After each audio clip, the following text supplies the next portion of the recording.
J'ai amené le staff de l'équipe de France 3 semaines avant le début du premier rassemblement qui aura lieu à Marcoussis après les barrages de top 14. Où nous préparerons un premier rendez-vous face à l'Angleterre. Ce jouera à Vannes. C'est la transition entre le tournoi Six Nations 2026 terminé mi-mars et la compétition qui va commencer début juillet face aux All Blacks à Christchurch. Nous, notre objectif, c'est d'avoir la meilleure équipe de France possible, les meilleurs possibles dans la préparation de l'équipe. Donc tous les enjeux liés à la sélection qui sont revisités, analysés et préparés. Et alors pourquoi Montpellier, pourquoi Narbonne?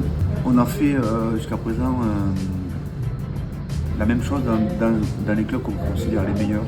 Donc on l'a fait à Toulouse, on l'a fait à Pau, on l'a fait à Toulon, on l'a fait à Bordeaux.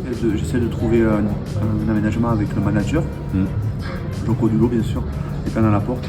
On a un premier temps qui est un temps souvent d'immersion, où tout mon staff arrive et vit la journée du staff et donc de l'équipe du club. On demande au club de me fournir 42 soit espoir, soit Cravos, pour qu'on puisse travailler sur les modes opératoires qu'on veut ressentir, donc s'entraîner, entraîner.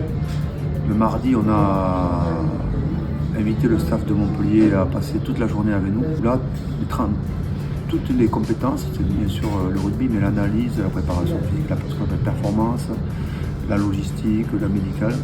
On a travaillé, nous, par exemple sur la partie rugby, comment on affronterait Montpellier. Donc mon staff a préparé une analyse particulière sur l'adversaire, comme si on faisait un match, mais on ne joue pas, donc c'est virtuel.